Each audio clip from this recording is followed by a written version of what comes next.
Welcome to Coffee Break with Rachel V. Hill, presented by Superbook Sports. Taking a daily look at the biggest stories in Denver sports and interacting live with you, the Coffee Break fam.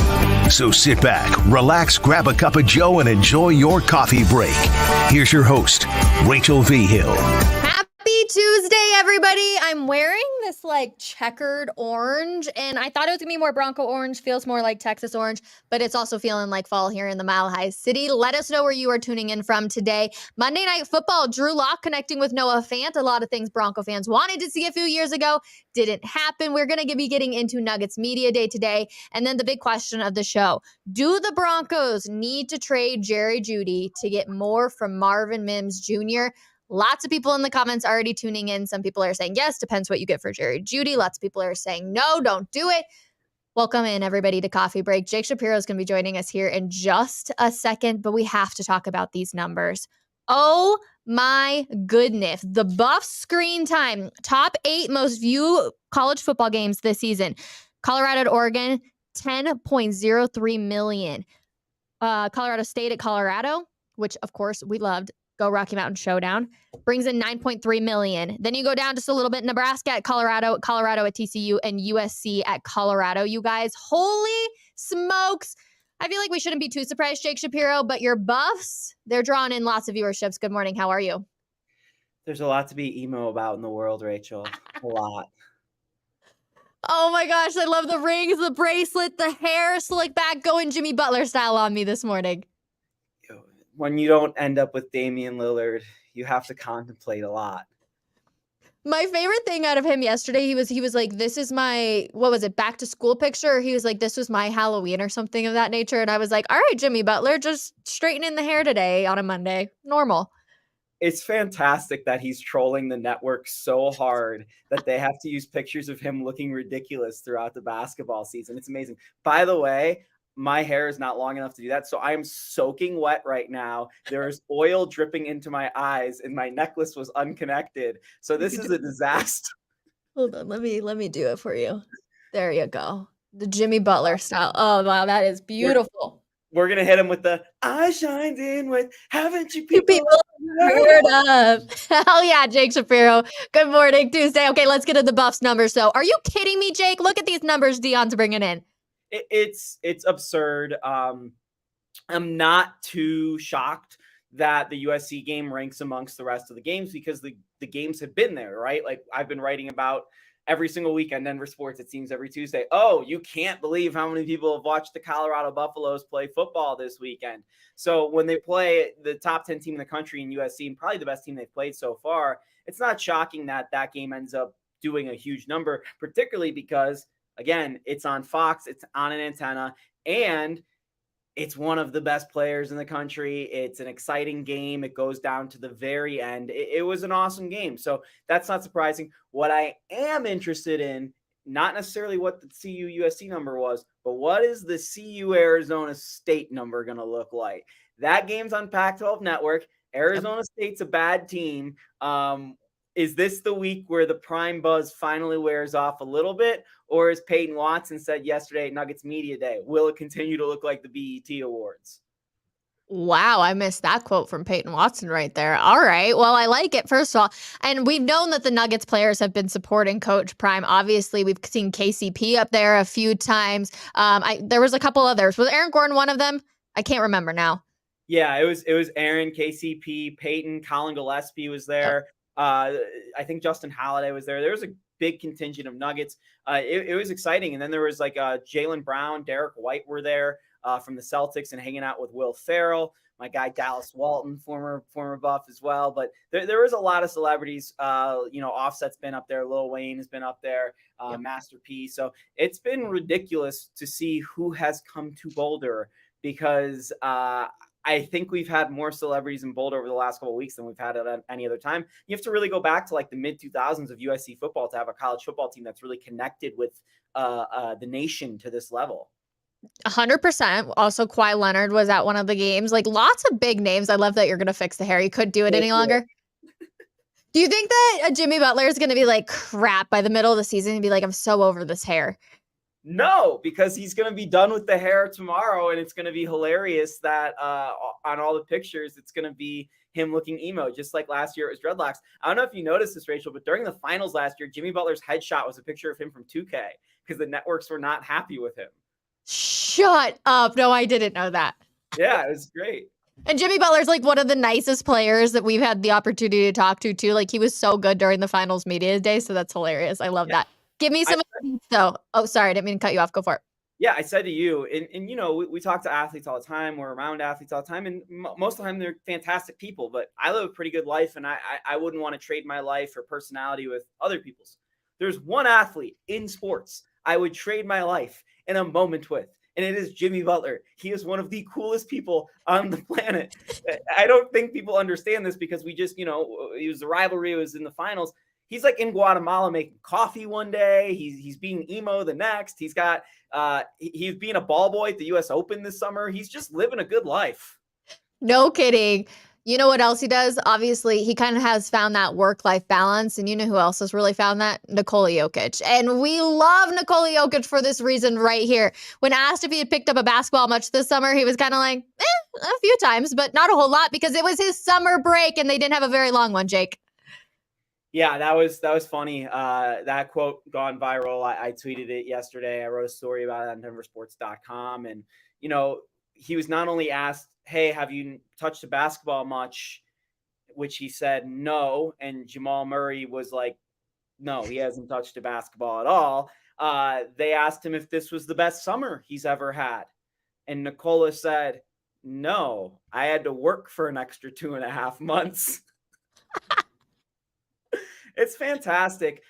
He's really relatable. I understand that fans want their athletes to be, you know, practicing in the gym 10 hours a day all year round, trying to be the best version, a machine of themselves. But we're looking at the best player in the league, and he maybe has discovered something that the other people haven't, something that Kobe Bryant did back in the day even, which is it's becoming a full person. It's not necessarily just working on your basketball skills. And Josh Kroenke said, I think the biggest benefit to the Nuggets will Nikola Jokic be finding himself. Will he be reconnecting with his family this summer? Not, as Michael Malone said, working on his lefty jump shot. We know he can do those things. It's not necessarily him needing to work on any specific skill in basketball, but becoming, you know, a more mature person and finding himself. So I'm loving what I heard out of the Nuggets. I actually am more confident what I heard out of the Nuggets yesterday than I was going into the season. And I know a lot of people saw those quotes from Jokic and were like, oh, they're not going to take the season seriously. No, they've got a lot of reasons to take this season seriously. It's one of those things where I feel like after the Avs won the Stanley Cup, we were all like, all right, like they lost some big pieces. We're not 100% sure if they can do it. Even though the Nuggets lost Bruce Brown and a few other like pieces that played essentially in the playoffs, I feel like the core, because it is just still there, you're like, all right, they're going to be able to fill in these gaps a little bit easier. Like the opportunity to repeat for the Nuggets is very, very high in my opinion. Yeah, you can only play 5 guys at a time in the NBA, and they have the 5 guys that they played all year. So that's the thing. Like the NHL, yeah, you can only play 5, 6 guys at a time, but they're on the ice for 45 seconds. They're going to change in, you know, just wait 10 seconds. It's like Colorado weather, right? Yep. So you just gotta be confident in that starting 5 group. You got to be confident KCP is going to be the 5th best offensive player on this team and be a beneficiary of free jump shots. You got to hope that Aaron Gordon hits corner threes and is a dunker. But the thing that stood out to me most, and I talked about this on a couple different radio shows of ours yesterday, is Aaron Gordon made this point. Hey, a lot of teams that win championships, they've got a lot of flowers. They've gotten, you know, their accomplishments. They've done what they wanted to do. Not us. I want to be an all-star. Jamal obviously wants to be an all-star. He looks at Michael Porter Jr. sitting to his right. He wants to be an all-star, right, Mike? And Mike's like, yeah. So you've got a lot of players, really good players in the Nuggets that have internal motivation to play better than they have ever played before. So if Nikola Jokic walks into the season and doesn't want to shoot and just wants to get his guys going, I wouldn't be surprised, and the Nuggets can probably win that way.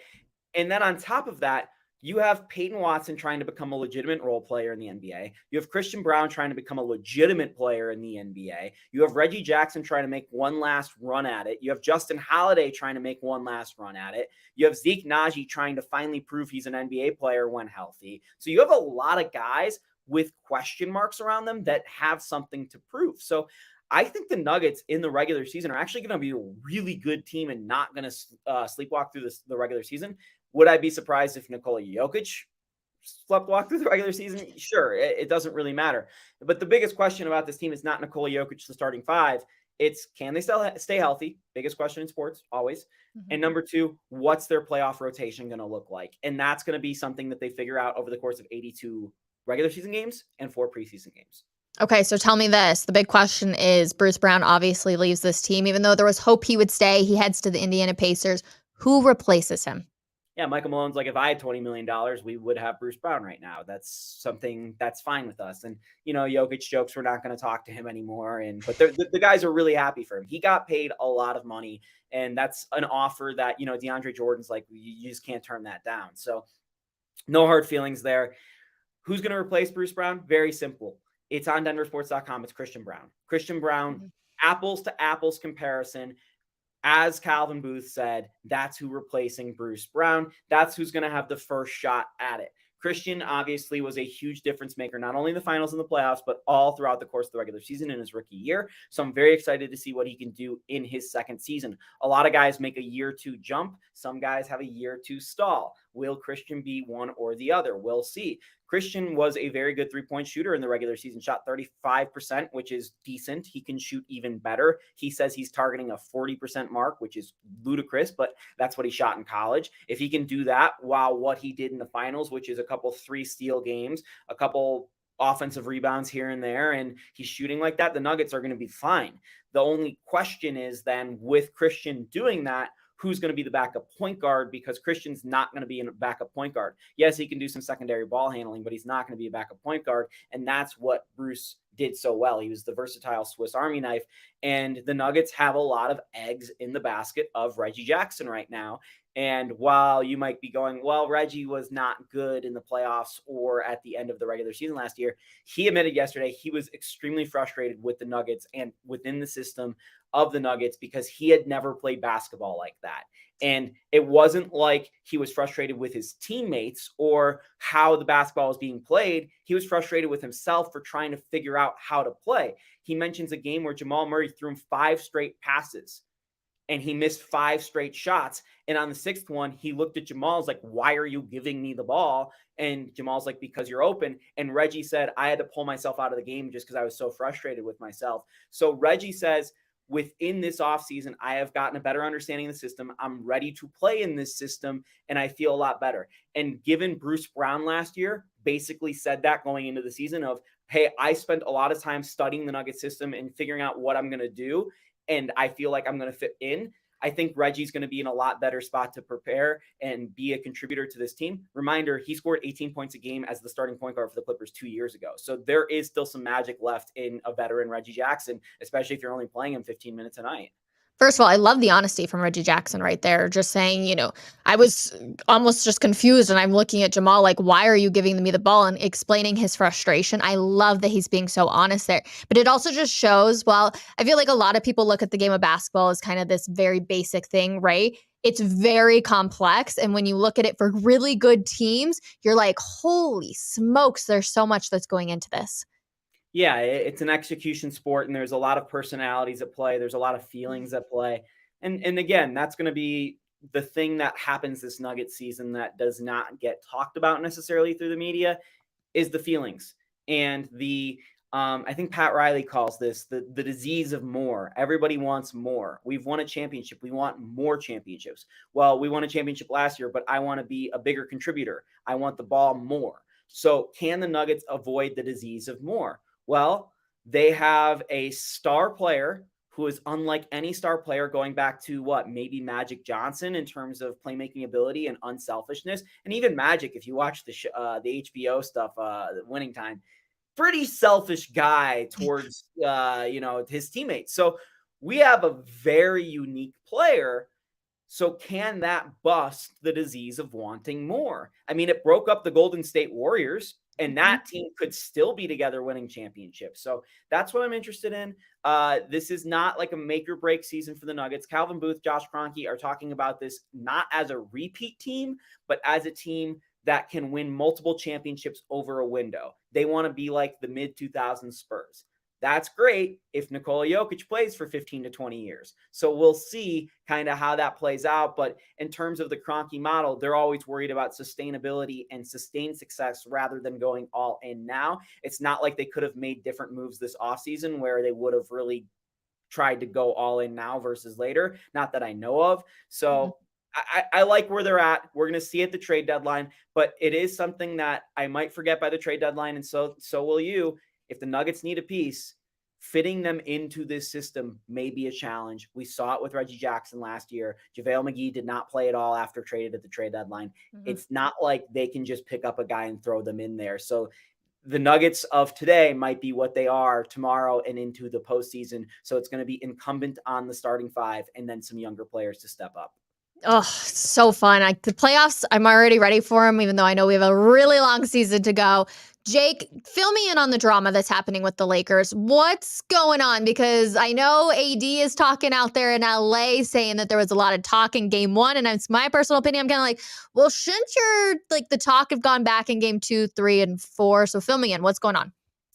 Yeah, the Lakers are basically saying, we ended our season, started our summer by thinking about you, quite literally. Our last minute of our season was against you. And, you talked dirty about us in the off season. And now we're going to play you to start our season. And you said some mean things to us. And, we're talking and we think we can get you. We're really trying. So, if the Lakers win on opening night, which wouldn't be that much of a surprise because teams on ring night, they're going through an emotional ringer, and it's kind of just hard to win on ring night, and people are going to overreact to that and whatever.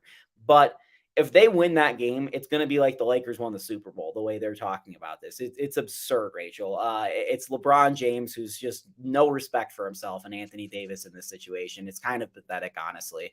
But they're a little upset, and they've gone to Instagram. They're posting cryptic posts. They're talking about it out of the side of their mouth on TV, and they've got no ability to speak with their chest. They got swept. It was not close.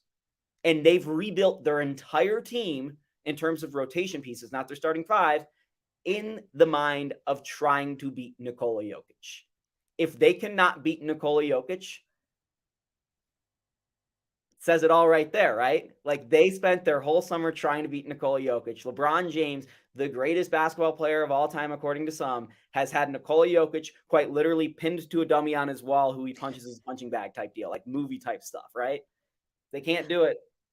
Okay, interesting. Also, I heard LeBron say that AD is the face of the Lakers. I'm like, LeBron, wait a second. You're like the face of the NBA. So how can Anthony Davis be the face of the Lakers? That doesn't even make sense. Well, if healthy, Anthony Davis is the best player on the Lakers, and he has been since 2020. And it's not particularly close at this point in LeBron's career. LeBron's amazing. Obviously, still playing pretty well at this age. I mean, Dirk's one of my favorite players of all time. He was like 5 points a game at this age. It's fantastic what he's done. But let's be honest, a lot of those statistics are empty. There are a lot of stat padding. And, watch game 4 back. LeBron was incredible in the first half until he overexerted himself, played too much, and the Nuggets took off in the third quarter of game 4. And the reason they won that game is because LeBron couldn't make a rotation and LeBron was out of gas. So the Lakers need to have more depth. They need to have more interior presence. And I don't think Jackson Hayes is going to be the thing that stops Nikola Jokic. I don't think that Gabe Vincent, while a big pickup from the Miami Heat, a big pickup. We saw how good Gabe was in the finals and how he got the Miami Heat to the finals. I don't think Gabe Vincent for Dennis Schroeder replacing each other is going to change that much. Dennis Schroeder was just the best player in the FIBA World Cup that just won Germany the World Cup.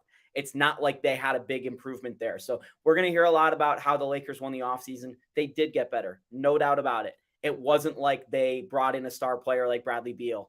It wasn't like they brought in a star player like Drew Holiday or Damian Lillard. It's not like they reshuffled the deck and brought Fred VanVleet in like the Rockets for nothing, or got a KJ Martin, a sneaky good player. It's not like they did a huge number of things. Their playoff rotation is going to be largely the same. Their coaching is going to be largely the same. LeBron's a year older, and there's a greater chance that Anthony Davis is unhealthy the next time you play the Lakers, because they got lucky and Anthony Davis was pretty much healthy the last time they played. So I'm not worried about the Lakers too much. A lot of people are going to be worried about the Lakers. The Nuggets should be worried about themselves, because they are by far and away the best team in the West. The team I do worry about, and I told you all year long last year, Rachel, the Warriors are broken. The Warriors will be back this year. The Warriors are going to be back. They're going to be straightened out. Their mentality stuff, they're not going to be internally fighting between Draymond Green and Jordan Poole. That situation has been solved. They've got a good bench. If Moses Moody and Jonathan Kuminga can finally contribute on a meaningful level, Chris Paul's a great backup point guard for them to get. The only thing the Warriors have a problem with is they're going to be a little bit small in matching up with the Nuggets, but if they can shoot, they can shoot. So that's the team that I look at in the West that I'm saying is going to have a huge rebound year. They're going to be right back. Phoenix, they made some really good pickups and added some depth around those four guys. But why did the Nuggets win last year, Rachel? It's because their entire team was 6'5" and above, and they bullied and punished the Miami Heat and the Phoenix Suns anytime a 6'3" guy or lower was on that team. 8 of the 17 guys on the Phoenix Suns roster are between 6'4" and 6'1". I'm not too worried about the Suns, even with all that firepower. All right, listen, people can call me a hater, whatever you want to say. I love watching a good Steph Curry because his shooting abilities are insane. It is so fun to watch. So if the Warriors are back, I'm here for it, as long as the Nuggets, of course, finish business against them. Real quick, last question for you, Jake Shapiro. Everybody is saying Dame and Giannis are going to be the next best duo in the NBA. Is that to be the case, or should Jokic and Jamal still carry that title? One, prove it. Let's see it first. We just saw literally 2-3 games of basketball ago for the Denver Nuggets. Game 3, the NBA Finals. 2 30-point triple-doubles from 2 guys. Like, that was insane. So I'm not ready to anoint anyone as the best duo in front of Nikola and Jamal, who just proved it on the biggest stage. Secondarily, appreciate that. The thing that Giannis has needed his entire career is a primary ball dominant creator at the point guard position who can shoot. That is going to be an offensive, crazy team, which is really interesting because the Milwaukee Bucks have made their money as a defensive unit the last few years. Giannis is the best pick and roll defender, both as the primary point of attack defender and as the big defender. Chris Middleton's a really good two-way player. Brook Lopez is a depoy candidate every year. Drew Holiday was one of the best point guard defenders in the league. And then they got hustle guys like Pat Connaughton and Grayson Allen. So they were playing defense. They just broke up their entire core to bring in Damian Lillard, who does not play defense and is not swift of foot. So yes, it will look beautiful on offense, particularly because of the spacing. Their center can shoot, their shooting guard can shoot, their small forward can shoot. Malik Beasley, by the way, is probably going to be their starting shooting guard. Just a heads up on that one, Nuggets fans. Wow. So that is going to be an awesome offensive team, and I'm very excited to see what they do in their first year under Adrian Griffin, a rookie head coach who's supposedly going to do some special things. Defensively, they lost a lot of what made them great. And same with the Boston Celtics. So the East is going more offensive heavy. And if these teams run into the Nuggets should be able to punish them on the defensive end. So it's defensive teams to offensive teams and how they make those adjustments. But I'm not ready to say Dame and Giannis are the best duo. Dame is coming off, which is fascinating, the best year of his career last year. He's like 33 years old. Small guards normally do not age well. He has been terrific the last couple of years when healthy. But Dame and Giannis, neither of them over the last 5 seasons has played more than 65 games. So there's a lot of stuff going on with the Milwaukee Bucks, and Chris Middleton just came off of a serious injury. So I'm not ready to say the Milwaukee Bucks are there. I will tell you, I still got the Nuggets as the title favorites. I'm not ready to sit here and today and tell you the Nuggets are going to win the title like I did last year. I was ready right away to tell you that. But I would tell you that the Nuggets are number one. I love the Boston Celtics this year. I think they are an awesome team. The Drew Holiday pickup even cemented it further. The Milwaukee Bucks are probably the 3rd strongest team in the order. And then I'm really fascinated to see who picks up 4 and 5. It's probably going to be some amalgamation of the Warriors and Suns. All right. Not only a Denver Nuggets insider, but an NBA insider at that. Jake Shapiro, appreciate you as always for hopping on. Sounds like Sean Payton has a few things up his sleeve, you guys. Let me put the actual graphic up. Up his sleeve. Of course, we all saw this happening on the game on Sunday, but I just got word of some information that there's somebody new to the Denver Broncos squad. Mike Kliss tweeting out, the Broncos have signed wide receiver Traquan Smith per source. For now, he's a practice squad vet reunited with Sean Payton and Joe Lombardi, coming from the Saints. I have been a little critical of Sean Payton continuing to make the Broncos the Saints 2.0. Will Traquan Smith make an appearance? Interesting. I'm definitely going to be paying attention to this one. Like, are we going to start seeing a lot more moves for this Denver Broncos team? It's definitely something to pay attention to. You guys want to read the comments. Obviously, loved having Jake on. Always provides great insight for the NBA, for the Nuggets and everything. Sleevegate. I love that we're calling that. Okay, let's get to the main question of today's show, though. Do the Broncos need to trade Jerry Jeudy to get Mims involved more? Yes. Yes. I am sorry. People can be mad at me. Jerry Jeudy has not lived up to the hype. It has been far too long. There's been too many opportunities. We look back to the game against Chicago. There was 2 quarters that Jerry Jeudy was not involved at all. Okay. Either they just weren't targeting him or he had dropped passes. That was it. 2 quarters, the second and third quarter, it was pretty much non-existent for Jerry Jeudy. He is supposed to be your number 1 wide receiver, and we're seeing rotation all along the board. And I get it. He had the first touchdown in the game. I understand that. But he is supposed to be making moves 24/7 in the games. You are supposed to be seeing him in every single quarter, every single time that team goes out there, the offense. You should see something out of Jerry Jeudy, and we're not seeing that. His ceiling is high, you guys. I get it. He's coming from Alabama. It's been too long, though. People are saying if you can get a second round for Jerry Jeudy, send him off. I don't even think you can get a second round for him. Maybe I'm not high on the Jerry Jeudy train. I think you can get a third for him. Sure, send him off. Marvin Mims is proving to you that he is able to step up and he's able to be who you want Jerry Jeudy to be. I'm sorry. I'm going to be the one to say it. Trade Jerry Jeudy, get some pick. This Bronco team is desperately going to need to draft a lot of people. And I told you guys yesterday what I wanted to say about George Payton. I have been so critical of George Payton for so long. And I was sitting back and I'm like, okay, why have I been so critical towards him, right? Because the draft classes he's bringing in, at least the early draft picks, they are good. Nick Bonito is starting to shine. You have to give him credit for how he played on Sunday. We're seeing more and more. And it's easy for a guy like Pat Surtain to come in here and, of course, be a star. Like, those aren't the picks. Last year's draft class wasn't George Payton's best besides Nick Bonito, but a lot of other stuff like we've seen. Javonte Williams has shined. Obviously, he had the injury, so we can't really, focus too much on that. But George Payton has brought in a lot.